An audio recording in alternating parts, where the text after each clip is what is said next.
Welcome on behalf of the Raza Foundation and the India Habitat Center to this second Kaul Memorial Lecture.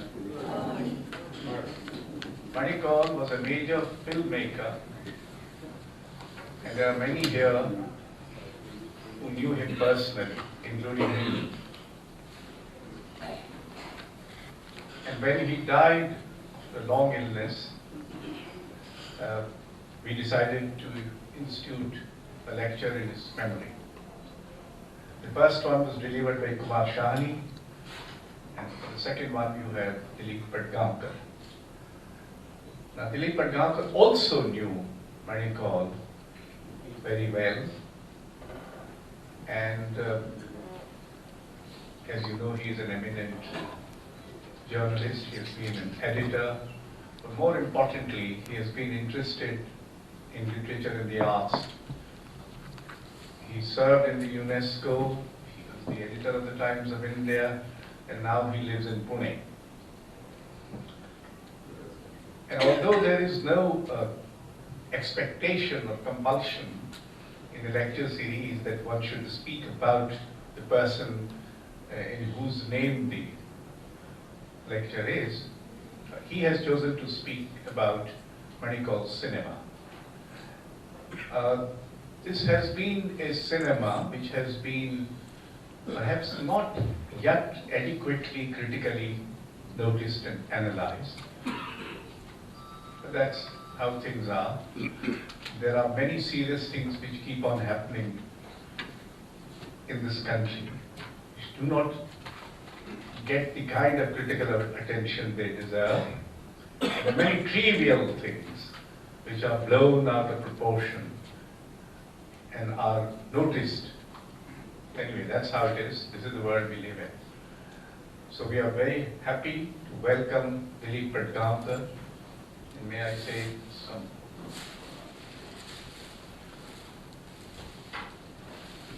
flowers. And then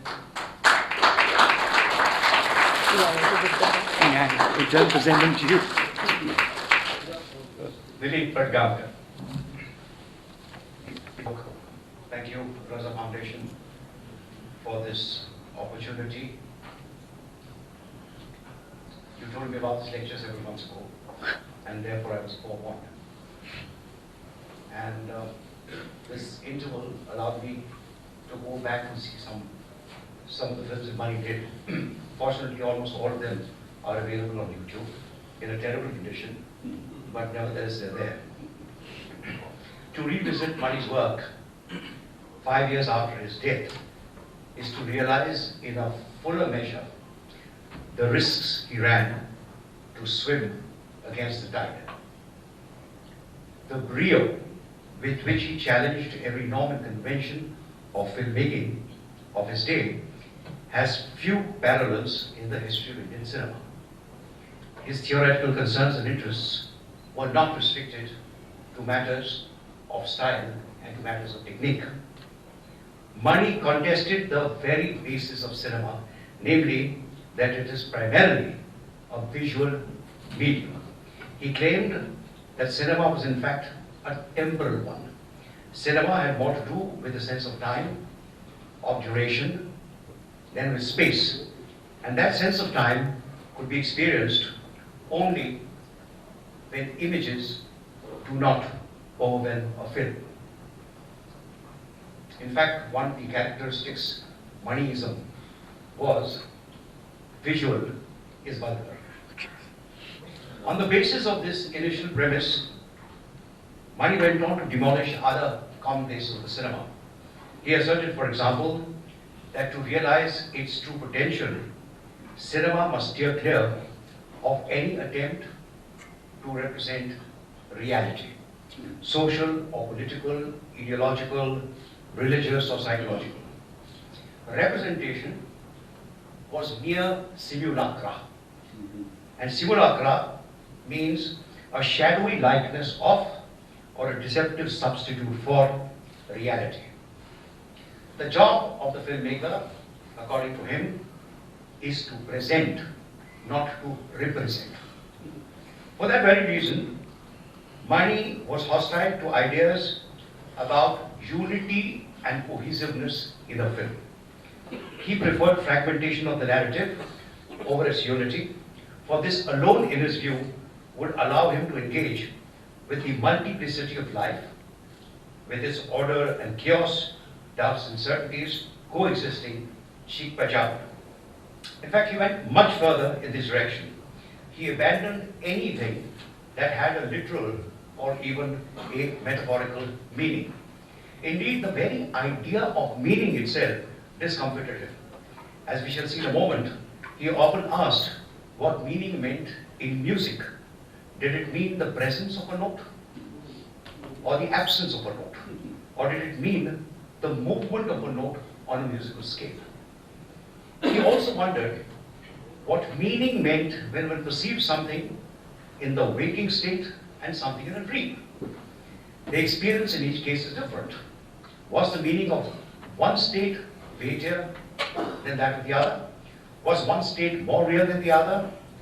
Mani, in fact, rubbished these questions on the ground that all three states of consciousness, waking consciousness, consciousness in a dream, and consciousness in deep sleep, were equally meaningful, equally real.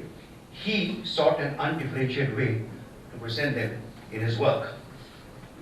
This was equally true of the plots of his films. Many people thought that they were thin, that they lacked logic, they lacked dramatic tension.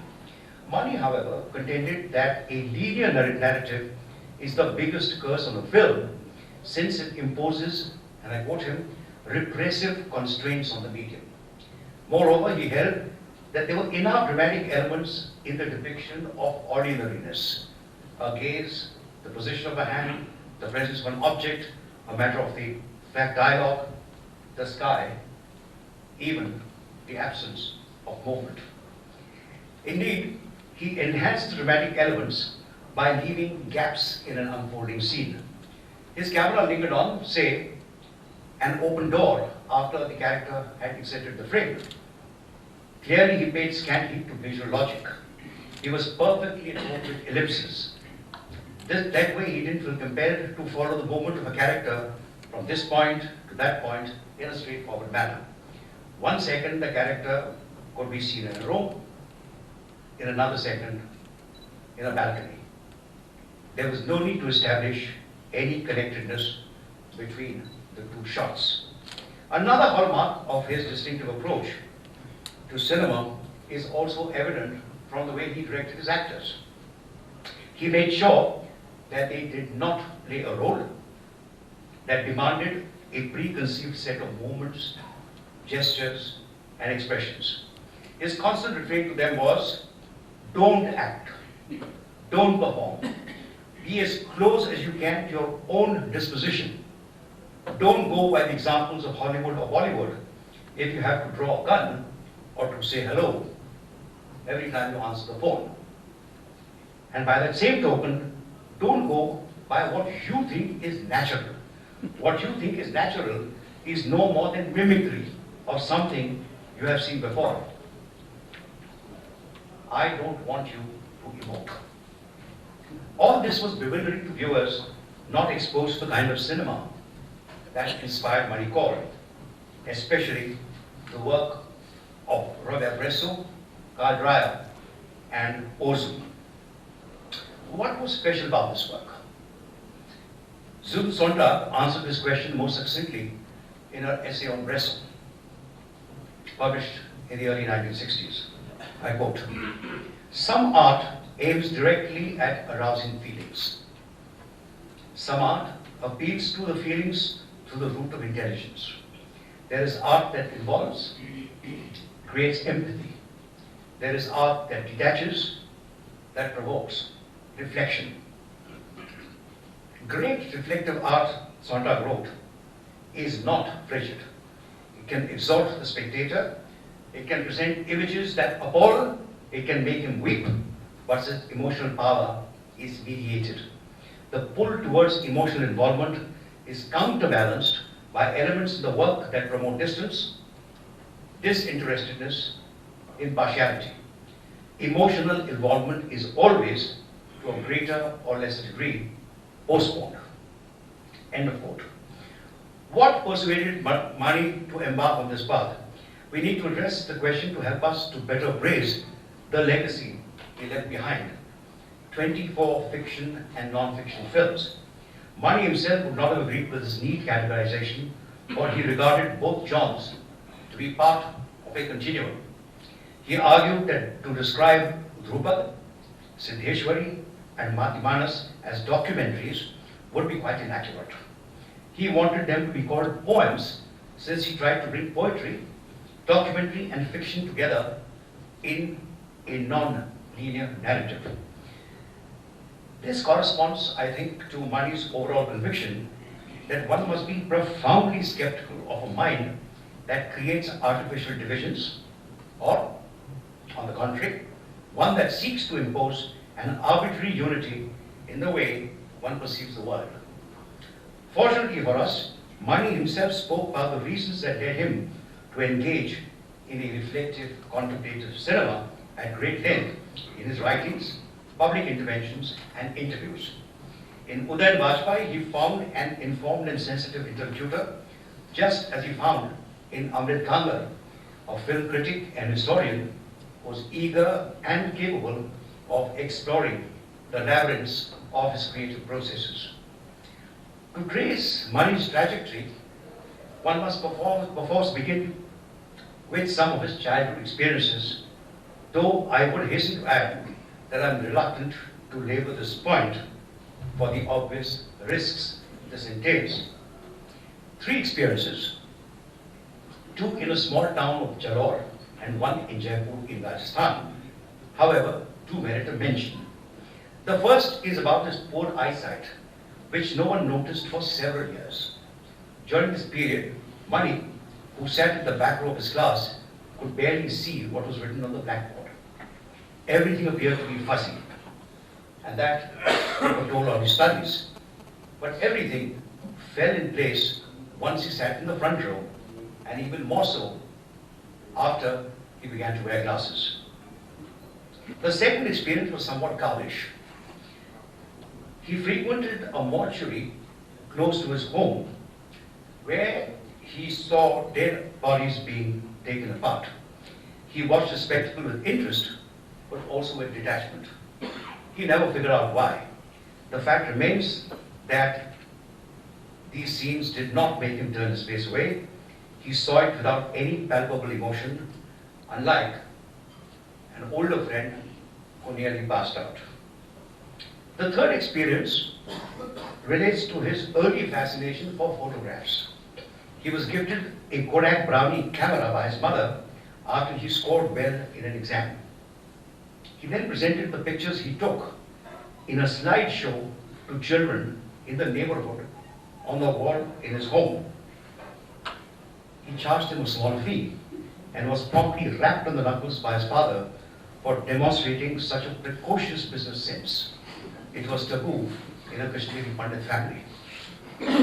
Once the family moved from Jalore to Jaipur, Mani fell in love with films. To the chagrin of his parents, he watched up to 5 or 6 films a week, many of them over and over again in a cinema hall owned by the father of one of his schoolmates. His siblings and friends were enthralled of him when he narrated what he had seen, complete with action and dialogues. One reason for this lively interest in cinema was surely because Mani's uncle, Mahesh Kaul, was an established film director in Mumbai. Mani tried the idea of working as the uncle's assistant. The uncle, wisely as it turned out, asked him to enroll in the Film Institute in Pune. He was admitted to do a course in acting, but swiftly moved to the course in direction. All that one can deduce from these experiences in retrospect is that the seeds of Mani Kaul's career in the cinema were sown early in life. But as I said, one should not make much of a to-do about this. Mani might well have followed the family tradition and become a doctor or a civil servant.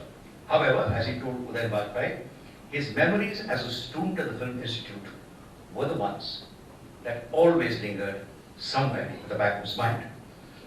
It is here at the Institute that he was exposed to a cinema quite unlike what he had seen until then. At first, he was smitten by the lyrical realism of Satyajit Ray's Path and Panchali. But that fascination waned when he discovered the films of Bresson and Ritwik Ghatak. Ghatak also happened to be his teacher. It would take Mani several years before he could talk about the significance of this discovery with authority and with conviction. During these years, he gathered powerful insights into two other artistic disciplines. Painting, especially the work of Matisse and Indian miniatures, and music, especially the Drupad. He also cultivated an avid interest in literature, mainly Hindi literature, and ancient Indian philosophical thought. The interest in the latter was untainted by any religious belief. Mani also marveled at the latent affinities he found between different arts and different artists. Those with various dispositions, between Cézanne and Matisse, between Cézanne and Bresson, between Bresson and himself.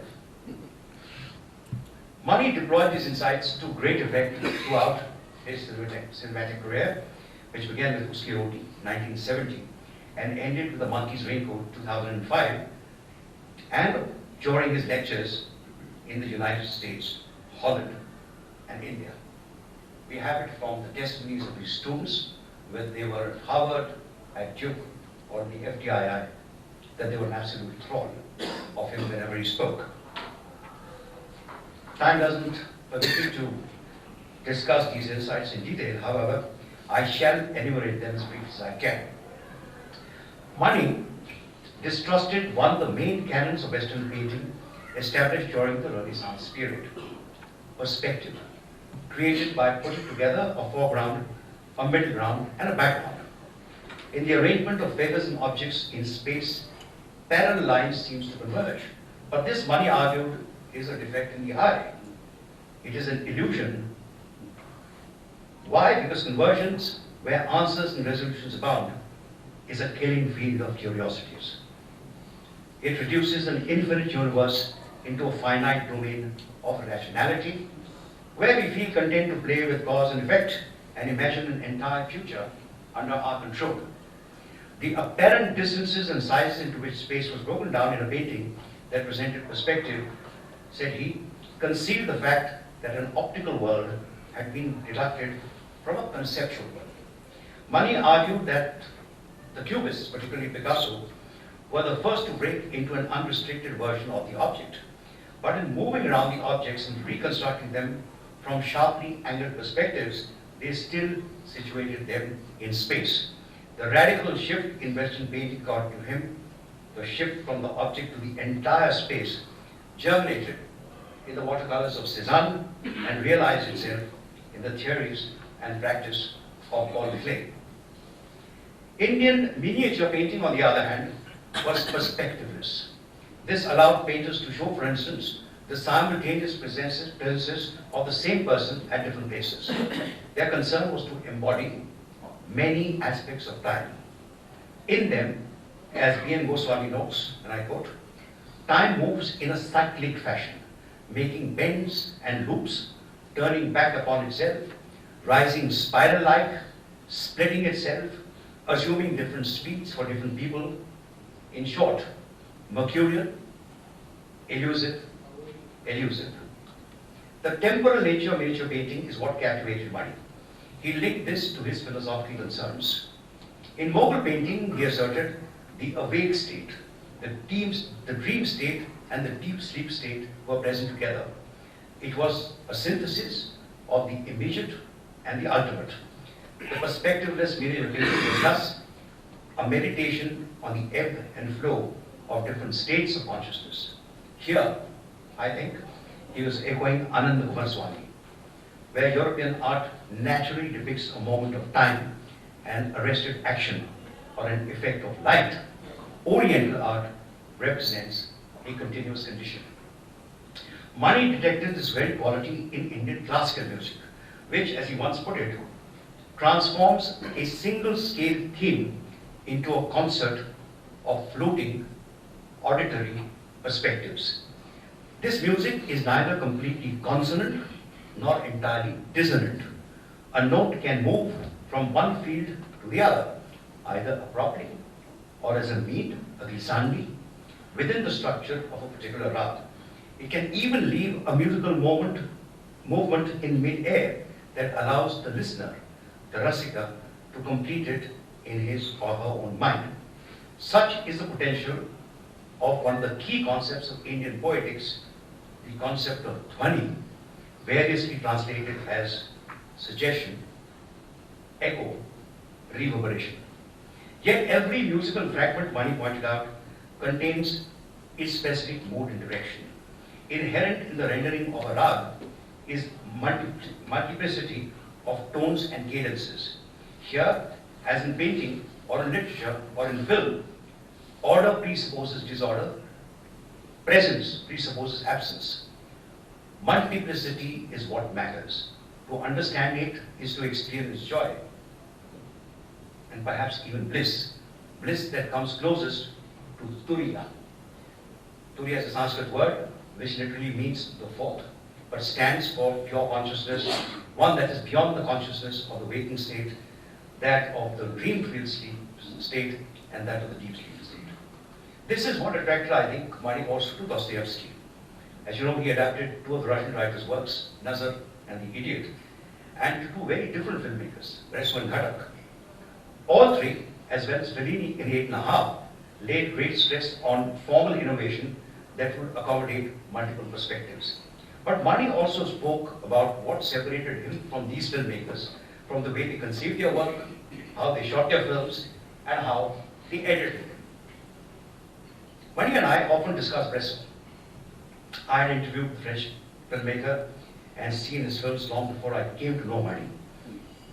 I would quote to him lines from Bresson's slim little book, Notes on Cinematography. Each quotation was the starting point of a conversation how it found an echo in one or the other of his own films. Some quotations met with his enthusiastic approval.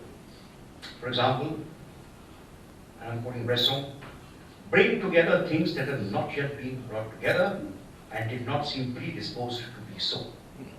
Or, be sure of having used to the full all that is communicated by immobility and silence. But other observations of Bresson evoked in Mani a rather tepid response. He felt that Bresson, like Cézanne, was highly constructivist, one gentle stroke after another to reach a point of perfection.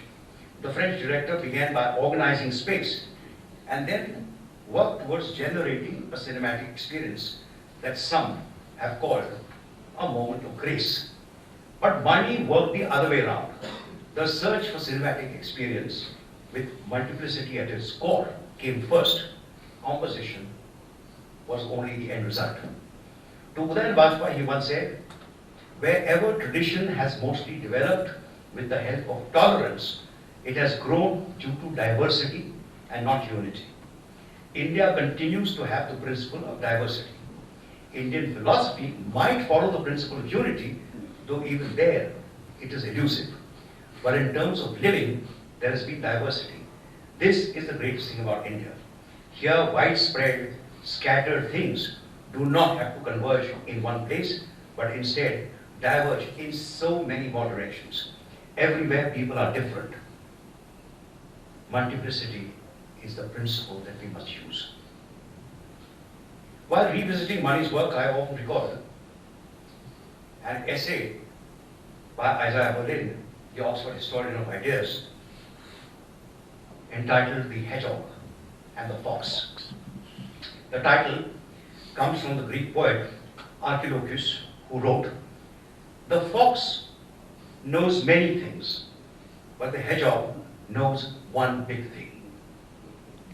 Berlin placed writers and thinkers in these two categories: those who relate everything to a single central vision, and those who pursue many ends, often unrelated and even contradictory, moving on many levels, seizing upon the essence of a vast variety of experiences. Isaiah Berlin placed Dante, Dostoevsky, Proust in the former category, and Shakespeare, Pushkin, and Joyce in the latter one. Was money called a fox? Or was he a hedgehog? I confess I do not know the answer. He adhered to the concept of pluralism in a single-minded way. That makes him a fox. But his idea of the self, though never explicitly defined, seemed abstract yet cohesive.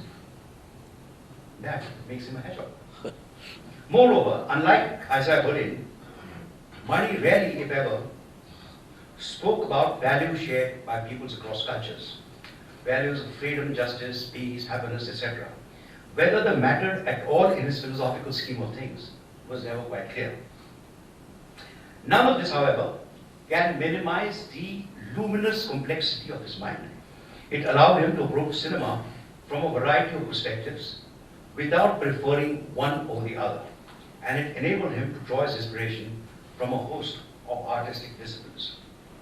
To what extent his films met his own exacting theoretical standards is, however, hard to say. Those who watched them without understanding his thought processes were, of course, flummoxed. But those who tried to understand them were also often at sea too. Money didn't help matters when he digressed on his complex theoretical concerns in a decidedly dense and convoluted style.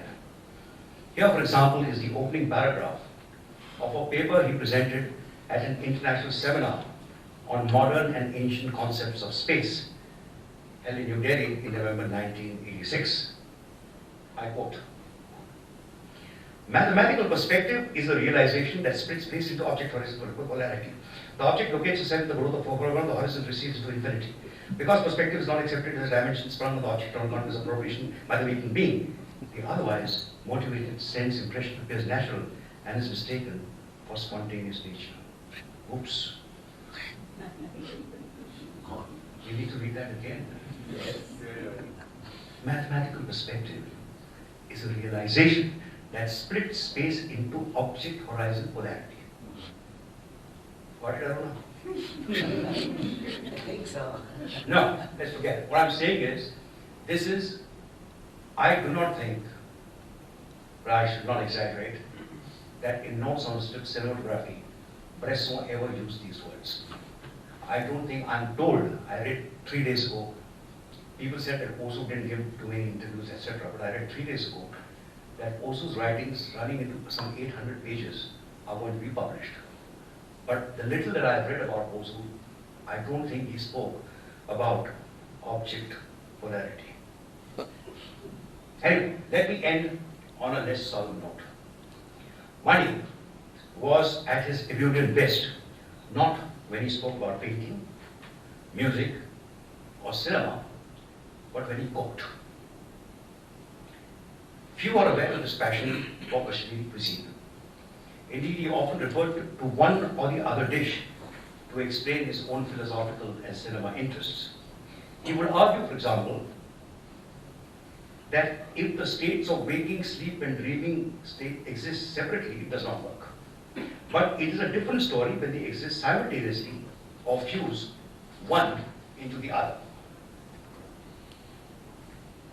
And here's the example he gave. He said, take halwa. It has 3 ingredients: flour, sugar, and ghee. But they acquire flavor only when they are cooked together. Once he was talking to me about Ozu.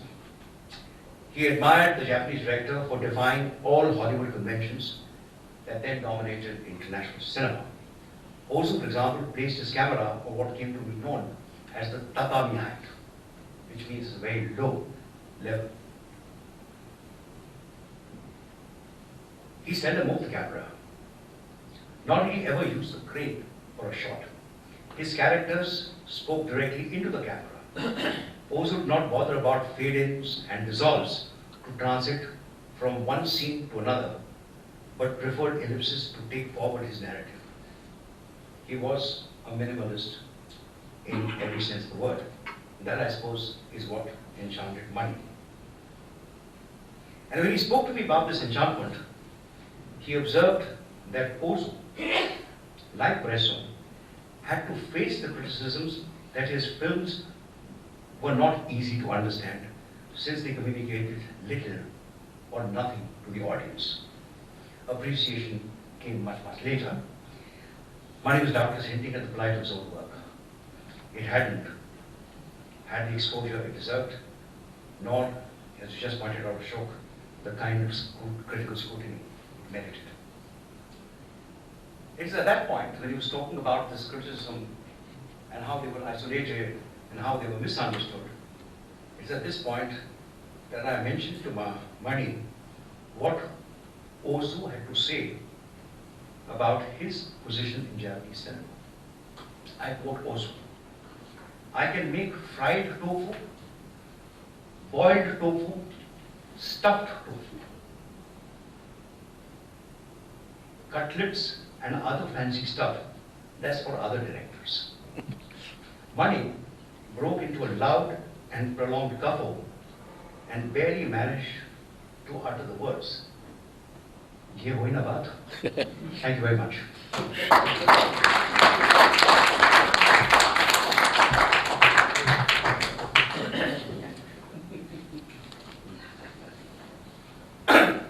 Sorry.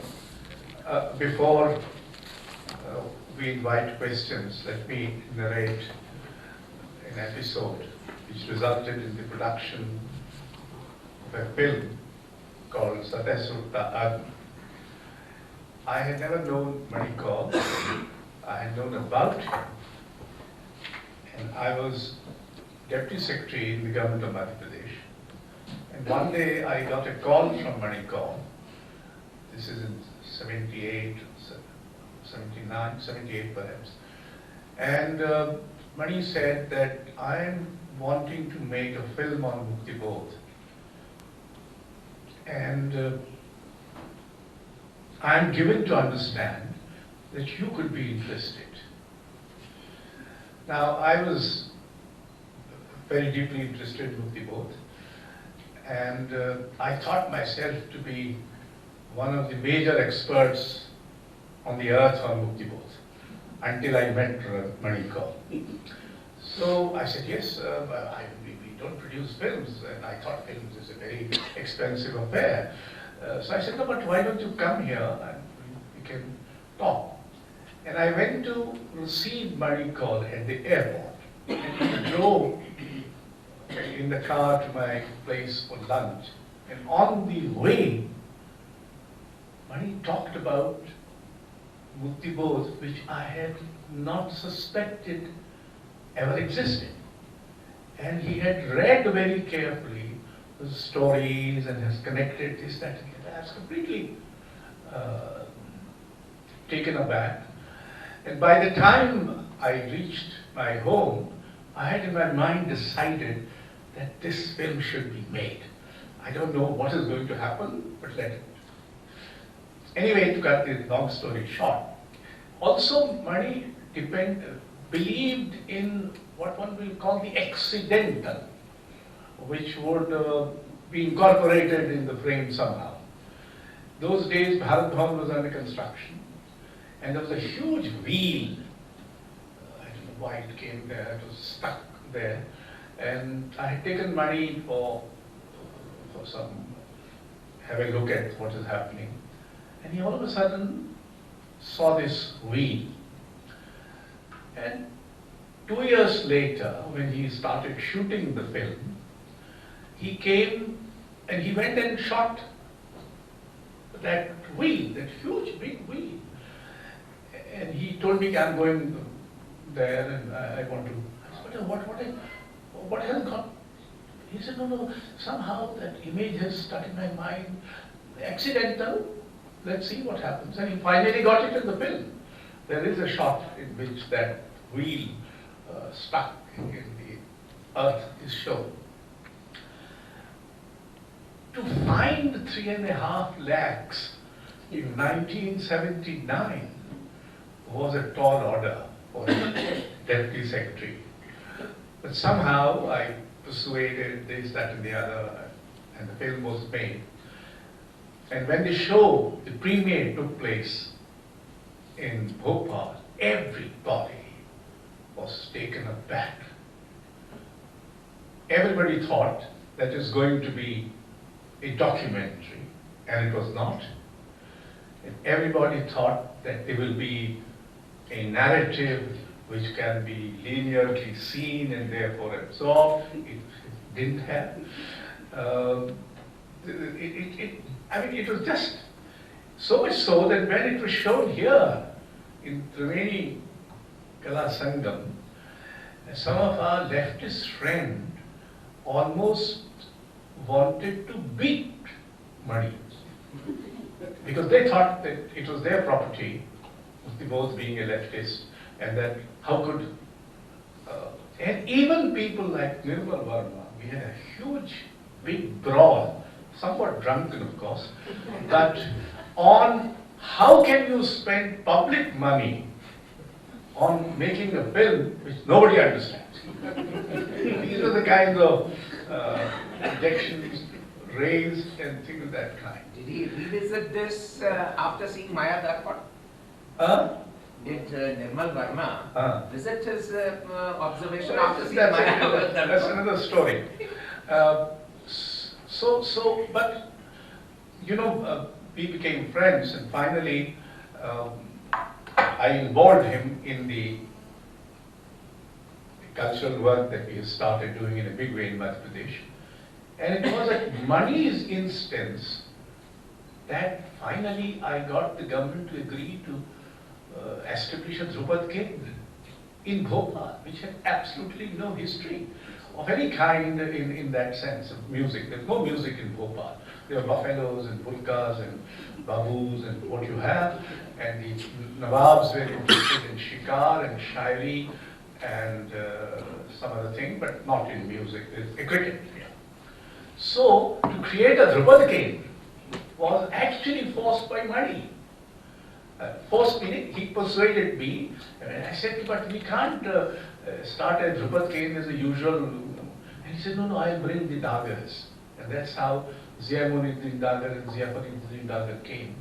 This is for the first time that the daggers trained first-rate musicians out of their families. So the Gundecha brothers and Uday Bhavalkar, they were the first products of Drupad Kendra. And then finally he made a film on Drupad and things of that kind. So, you know, Mani had this very, very, he wrote an article for a journal that we published in English, and it was called Scene from Nowhere, which was on the miniatures, you just mentioned, which is complete annihilation of any perspective. And he said that the scene as it is presented in the miniature cannot be seen from anywhere, because it does not exist in that sense, because there are several time frames brought together, and things of that kind. He started writing haikus. He became a teacher of Sarangi. In Holland, he was teaching Sarangi. And of course, Drupad and things of that kind. So Mani, in fact, was a very, very intriguing, and he was one of the first, he was on our first trust of Bharat Bhavan. So in a sense, out the ones whom I keep on getting the credit or discredit, but it is these people, Swaminathan, Karan, Mani, etc., who were on the first trust. Anyway, I think Dileep has given a very insightful account of what Mani was all about. Now, the time for questions. Please be brief. Unlike me, don't give your opinion. I have given enough of it. Yes, please. Mike लाओ ये रखा है ये इधर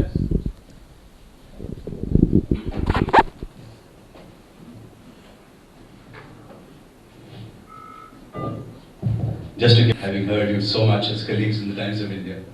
And Dileep has a penchant for being able to describe a situation very well. We did a campaign for the 150th year of the Times of India, and it got, I think for the first time in 150 years, got an award for advertising. We're very difficult for us to understand what was so great about that campaign that it got an award, and Dileep summed it up in what, 4 words? It's a view, a preview, a review, and an overview. That's why they can. And this the advertising council didn't even understand that this is the reason we got that award. So let me give you a word back, Dileep. I believe what you're saying is Manikal was a hedge fox. And you're hedging into cinema because that's actually what the future had for him. Everything else would become philosophy, but cinema would really take him forward. But now that you live close to the FTI in Pune, will you give us a little insight into what they're doing with Manikal in that institution? And are they doing anything at all? Or is it that the institution is also failing us, just as film criticism has failed us in India for many, many years? The last thing they're doing in the Film Institute is doing films. I think what's been happening at that institute for the past few months, I don't think anyone has spoken about the cinema. It's all been political stuff. And I would relate it really to a kind of a systematic campaign that's been going on to de-intellectualize the cultural space. I don't want to get into polemics, but the thing is, if you don't agree with me, then you're not a patriot. You are international. And if that is the kind of division that you make everywhere, it's happening in university after university, institution after institution. It's not just artists and writers, it's scientists in this country who are worried. So I live close to the FTIA. I have stayed away from the FTIA because honestly I didn't want to. But there are students who come and talk to me, there are teachers who come and talk to me. And there are dispirited lot because there is no sense of direction. What is happening to Manikal? I think students, we have very fancy notions about these students wanting to do this and do that. But I think a bulk of them really want to enter the commercial cinema. In fact, I guess I understand that some are already moonlighting and then coming back and so on and so forth. But there still are a few. In more than the FTII, if you go to the film archives next door, you will find a huge number of very young people come and attend screenings of all kinds. So, what about Manikal? I think Mani's work now, as I told you, is available on YouTube. The number of hits it's got is still very small, right? But somewhere at the back it remains. It's a bit like, in literature. I mean, who set the standards in English literature? It is Joyce. But how many people actually read Joyce? It's a bit like in French literature, who set the standards? It is Proust. But who's got the kind of energy that's required to read even the first volume of this of 6-volume series, and so on and so forth. But they're there somewhere. And they set up certain kinds of standards. And I can tell you that I have seen extremely successful people in Bombay industry, very successful, being hugely deferential to Manikal. And with my own eyes, I have seen in the city, years and years ago, when money was not really known, he probably made just 3 films. He met a very drunken Mani met a very drunken Raj Kapoor. And they engaged in a conversation. And Raj Kapoor was going on and on, कि तुम फिल्में यहाँ से बनाते हो, मैं यहाँ से बनाता हूँ. Now this is the kind of duality that Mani hit. There is no such thing, यहाँ से, वहाँ से, etc. You see? But then came along Devanand and embraced Mani. Now you can't, I don't think Mr. Devanand ever made anything resembling, but there was that. I have seen a huge number of others doing it. I've seen, for example, Mahesh Bhatt doing it, and so some of these people.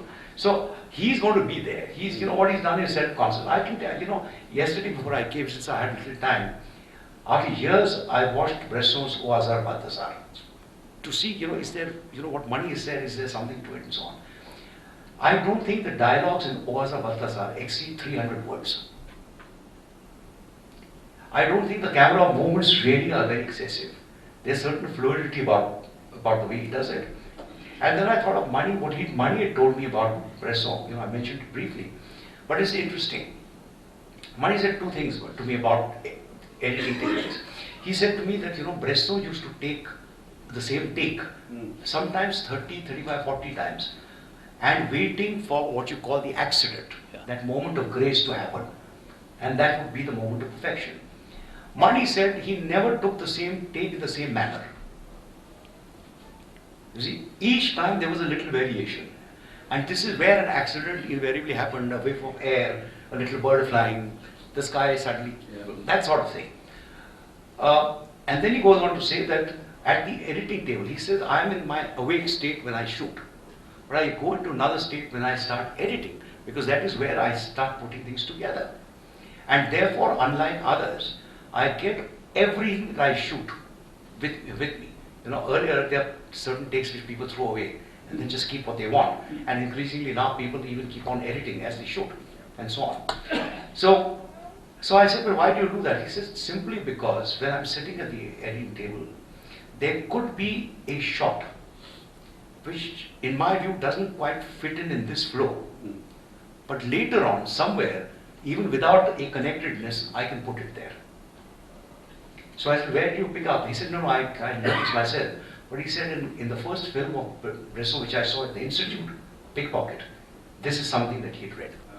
So when you say accident, he called it randomness. The random is something that so this is one of the other thing he told me, and I should have mentioned it, is he says, people say that Osu's work, everyone knows, slow-paced, calm, contemplative, etc. But he says an Osu film has more shots than a Godard film. It's just the way he aligns it that gives it a very different thing. So now these were things, he picked these things up from everywhere. So while miniatures and Drupal were the sources, he would pick up something, and curiously enough, he had no problems, let us say, with overtly commercial cinema. None. His real grasp was with so-called middle cinema. Because he said the middle cinema had pretensions to do this, do that. Yes, whereas the other guys don't have any pretensions. So he's quite happy with it, you see. And of course, one question the journalists asked him constantly is that, which they asked incidentally also Bresson, he said, but aren't you worried that your films don't communicate? Or don't you think you ought to be making films for someone? Now these are the questions that he would, and over the years I think he grew very patient. But over the years, he also, I think, gave up a lot of control on the sets. Earlier, everything was done. And the reason he gave it, I asked him why. He said, it took me time. I was a control freak in the beginning, but then I felt that I needed the collaboration of all kinds of people in the set. And some people would then come and, give him ideas. Two very quick incidences. One is, they were shooting somewhere, and there was a problem with the lens. And it so happened that the shot was extremely fuzzy, and the cameraman insisted that they do it with another one, so they did it with another one. And Mani looked at it and said, no, I prefer the other one, the fuzzy one. You see? So these are things that, because he was truly, what is nice is when he said that he believed in this kind of multiple perspectives. Right. He believed in it. He drew from all these decisions, from these disciplines. And I honestly don't think he read a great deal. But whatever he did read, I think he read extremely well. And you're quite right about Muktipur. He done his homework very well. And that paper that you mentioned, Seen from Nowhere, was in fact, it runs into some 22 thin pages, which he presented with Kapila Vatsayan's seminar. And he goes into great depth about these things. You don't understand much of it, but you know that he was there. And what people again don't know is he was a guy with a fantastic sense of humor. And very often he laughed at himself, which is, one. So that great deal of solemnity which you find in the cinema, and very often the solemnity which you find when he lectured and so on. He was more intense than tense. And once he was outside it, then he was quite extraordinary. I don't know, as here knows him very well too. I mean, the hours spent really improvising on music. Because there is this khunnas that we had among the two of us. I mean, he was more of a Drupad guy and I'm more of a Khayal guy.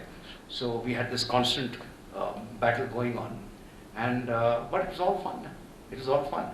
The only problem is, and here I must tell you, with Ozu, and up to an extent even with Bresson, I mean, Tokyo Story is I again saw it just a few weeks ago. And incidentally, it is now, Ozu has replaced Hitchcock as the world's #1 director. You know, they have that list of the BFI. So in that list, Ozu is now right on top. And Orson Welles used to be there earlier. He's a couple of notches below. So the thing is, he wasn't bothered about Eastern, Western, this and that. I mean, truly, he drew from wherever he could. Again, because the minute you say East, you have to postulate to West. And therefore, you enter into something he dreaded, which is binary situations. I mean, this whole business, kept on saying, ye kya hai, kabhi bhi dekho, thesis, antithesis, synthesis. Yeah? He says, this whole rush towards a climax, towards resolution, you see, no, that doesn't work. That's the way he was. The fact is that Ridley Scott, who might get the Oscar this year, he is doing exactly what you talked about, not having the final cut ever. So you have many pieces, and you have Blade Runner 1, and then you have Blade Runner the mid-cut. Right. Then you have Blade Runner the final cut. So people actually, maybe you missed the word, but to me, Rupert, just to end this, is pure architecture for me. Thank you very much. Yes. Yes. Anybody else? While somebody sort of articulates a question in his or her mind, Rajkumar, an actor called Rajkumar, who was related to Mani Kaul, and Mani Kaul had made this film called Uski Roti, and they ran into somewhere, and Rajkumar told, "Arey Mani, तुमने रोटी बनाई और वो भी उसकी?" तो चलो हम लोग अपना हलवा बनाते हैं. Things of that kind. You say with great sense of glee. There are very few who are able to laugh at themselves, as you rightly said, as Mani would. And he used to have this sense of humor, which his films did not have. That's it. I remember a scene in Satay Chut Ka Aadmi. One of the great pieces of critical writing is Kala Ka Teesra Kshan by Muktibodh, where he talks about 3 movements of, and Shamlal wrote a whole piece in Times of India about it. And Mani had filmed it. 2 persons, there is this friend of Muktibodh to whom he is talking, and they are sitting on the floor eating out of thali. One of them was Raina and the other one I don't remember, Gopi, the Kerala actor. These 2 of them. And it is in this extremely ordinary lower middle class eating lunch that this great theory of 3 movements of art is propounded by the chap who is eating and this other chap who is raising some questions. So he could, that's a great scene where out of the absolutely ordinary, something so profound is emerging so effortlessly. Yes, please. Yes, idhar lao. Yeah, why don't you start in the meantime? Yeah, you have. I'm struck by how Mani Kaul's films might be something to do with Hinduism, the idea of sort of the infinite soul, and not having a climax as you described, having that structure. And I was wondering if you had any thoughts on that particular idea, or whether Mani Kaul had any reactions to Hindu social structure, the things that you grew up with. I was wondering if there's any.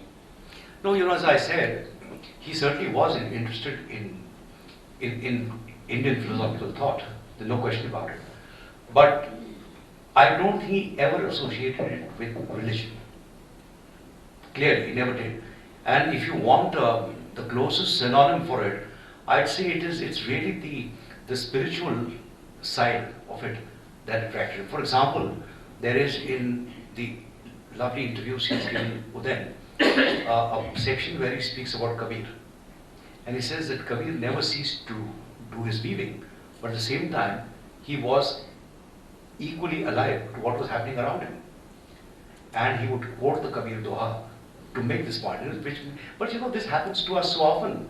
It's an everyday experience. I mean, you're sipping your tea, you're reading a newspaper, there's some music floating somewhere, the sabzi wala is downstairs. All of these things happen together. And how much attention you pay to each will really depend on where your particular focus is at that moment. So, to answer your question, honestly, I won't speak for him. I think many of his writings, he's got 6 or 7 theoretical writings, which are interesting, and which one can, they are all available on the net. But I tell you, I differed with him. I was fascinated by his mind, but I differed with him because I still believe that whether it is in cinema or literature or anywhere else, somewhere down the line, I think the pulsations of life also need to be felt. Now, how you do it, you don't need to be melodramatic about it, not at all. That's not the intention. And this is why Ozu for me is so wonderful. Is because you can see this happening. And Ozu is very different, let's say, from the earlier Italian neorealists. I mean, De Sica, again, beautiful, the early films of De Sica. Lovely films, because there's this thing pulsating in them. So with money, there was this, but I wouldn't argue too much because he came with a very strong philosophical position. The only other person I know who has a very strong philosophical position now is our present HRD minister. Yes? Yeah. Yeah, please. Mani was so greatly interested in music. He was a practicing musician. But like his dislike for narrative, he also said so many times that he was rather wary of using music as an element in his film. Would you like to? That's absolutely correct. That's absolutely correct. You see, this is again, it's paradoxical. But again, he's explained why he did so. You see, he didn't want any one element to overwhelm whatever he was doing. And therefore, if you see the the music is not there, obviously not there to either heighten some kind of a dramatic situation there. It is not there to illustrate whatever it is. You know, the heart is pounding away, lover is coming, to da da da da. That was not it at all. However, he did conceive of it the way he conceived light, for example. He's spoken beautifully about how he's used light in his films. And again, not to heighten this or heighten that, let alone, you know, give a different kind of perspective. But he did use music again with the same care that you find in Ozu. Ozu used a lot of music, but Ozu also did not do it for dramatic ends.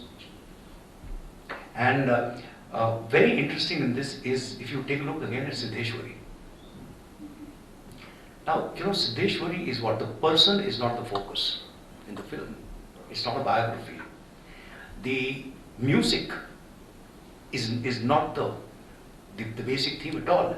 It is money in the process of trying to understand a certain musical form.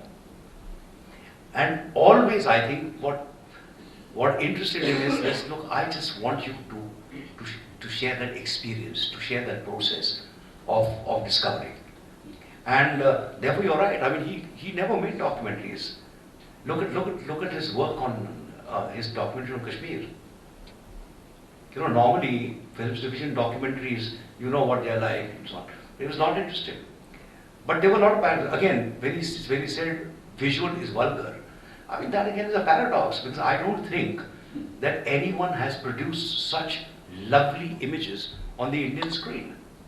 And he was wonderful because, you know, he worked, don't forget that he worked with an exceptionally talented cameraman to begin with, K.K. Mahajan. You know, and K.K. was a marvelous cinematographer. So these are the paradoxes you've got to live with. Deeply interested in Drupad, yet music doesn't play a big role in the films, deeply interested in miniatures, but saying visual is bunk, visual is humbug, and so on and so forth. But you've got to live with that.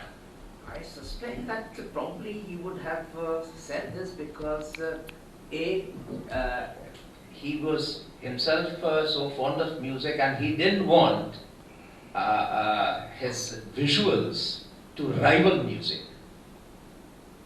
Perhaps that was some kind of an inbuilt apprehension or something. He didn't want any one element to rival any other. I mean, that is to put it. Because he says the minute you bring in questions, juxtaposition has its own risks. I mean, that is what he'd always feel. So he didn't want that to happen because, again, it was a strong philosophical belief. No, but if you look at his sound structure, Yeah. the way he uses sound, Mm. now there, even though there is a lot of silence in his films, and yet sound has such intricate structure in it that sometimes you feel that despite silence, sound might overwhelm. He spoke quite beautifully. He says, for example, that in a particular rag, if you have got to really come from, let us say, go from the Gandhar to move 2 notes above. Now you can either do it as a leap or you can do it glidingly. If you do it that way, by the time the note reaches the second note on top, a bit of the earlier one also remains. And here again, I hope I'm not exaggerating, but I asked him once, I said, kya? He said, look, in every little, he says, the first refrain, the first 4 or 5 notes, when you listen to a rag, you know what the rag is. And that is because even in fragments, there is something of the whole that appears. And therefore, if he labors on this point, for him, the presence mattered as much as the absence mattered. The absent tone mattered as much as the present one. And this is, I think, what he tried to do in the films when he says, I'm leaving a gap. This whole business of, allowing the camera to remain still once that particular action was over. And that, again, was meant to convey a certain sense of time. Because time, the temporal side of it, is what obsessed him, I think. Someone. Yes, please. Yeah. Thanks, sir. This was very fascinating reading, and I almost had a sense of money being here and while you were reading. I was quite struck by the use of the word simulacra, and I read a bit about him and a bit of his interviews, and I was also a bit. While I love Manikor and his attempts and so on, his theoretical reflections, but I was a bit displeased by his discomfort with digital technology or DVD or video and so on, and as he professed that cinema is both material and its images and so on, non-materiality of the screen and so on. But the sense of, especially now when we are in this computerized world, the sense of simulacra can be much better explored, and it has been so vulgar, to use the word vulgar, it has been used in a much vulgar way, in commoditized way. Would you think that if Mani had stayed a little more, would he have changed his opinion about digital or computerized technologies, and would he have sort of used it as a medium to sort of expand the concept of cinema? I would go with the latter. Incidentally, let me tell you that both the Duke and later on in Holland, he was perfectly at ease with digital. He worked in particularly, I saw a little bit of his work, not in Duke, but in Holland. So he was not at all resistant to technology, but I think he saw technology really as a means to doing something else. Which is, so again, as I said, his thing was not style and technique. That he was, I don't want to use the word because it sounds terribly pretentious, but there is a certain epistemological weight in his thinking, which is what I found interesting. I want to disagree. That is it. So would he have been at ease? I think he would have been perfectly at ease. He would have been thoroughly at ease using this kind of technology, and because he feels that it is now used to, let us say, more and more to bring about a certain effect. You know, so it's an effect-driven technology. I don't think he would have done that. He would have found out different ways of doing it, but absolutely not hostile to any of this. He was quite excited. Can I just add to this?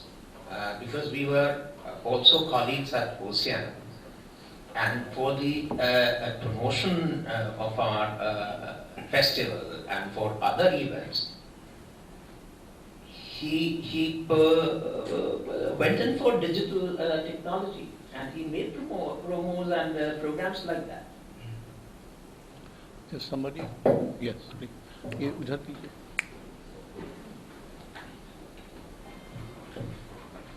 Let this be the last one. Yeah. Okay? Sir, when filmmaking has always been considered a business venture, I wonder how money could manage the budgetary requirement for his films. It is like going against the wind force, selling the boat against the wind force. Second question is, some parallel can be drawn between the style of depiction of Satyajit Ray as well as Money Call, in your opinion.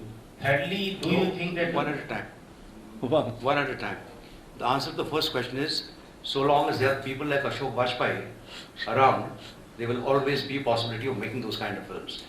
Those possibilities have become less and less in some ways, but they've become better now, partly because you don't have to be at the mercy of distributors if you have small budget films. You know, there is a young Bengali filmmaker who's made a 14-minute film, which has now been seen by 1.2 million people on YouTube. So there is technologies also opening space for a lot of younger people to come in. But if there are still people around, across the world, subsidies for films have gone down. And the leader in this matter was France.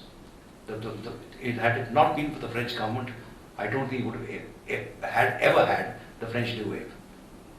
Similarly, if you didn't have a similar organization in Mumbai, you would not have had the earlier films of Mrinal Sen or Mani, or for that matter, Arun, who's sitting here. You know, it is FD, it is Doordarshan, who were initially there. So I'm not at all depressed by it. I think those who got the talent will find ways and means of doing things. Now your second question I can't answer because I told you, according to Mani's recollection, he was in thrall of Padher Panchali when he first saw it. But I think he was cured of lyrical realism after a couple of weeks of exposure to Ritvik Ghatak. And yet, in these interviews which I mentioned, he says he was able to get into him, inside him, both Bresson and Ghatak, even though they were completely incompatible one with the other. And I think there again, this contrary pulls and pressures. You know, very often when I think of him, there's a line of Walt Whitman that comes to mind. I'm large enough to contain all contradictions.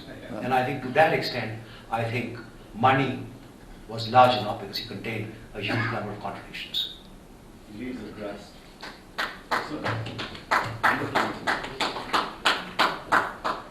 Well, with that, we come to the end of the second Manikal Memorial Lecture.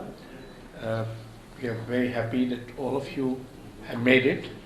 Now, where is that damn paper that I had to make some announcement? Ah, there you are. On 18th of February, we have in the Art Matters held in the India International Center a conversation with M.K. Raina. On 17th March, again at the IIC, in Art Matters, we have a conversation with Geeta Kapoor. The second or perhaps third Habib Tanveer Memorial Lecture will be delivered by Shanta Gokhale on 18th March here in Gulmohar Hall. On 4th April, there will be a gay memorial lecture delivered by K. Sachidanandan. And on 12th April, there will be a conversation with A. Ramchandran. So please mark these dates if you can remember them. And do come. We'll of course send you the usual invite. We send several reminders so that it gets imprinted. Thank you very much.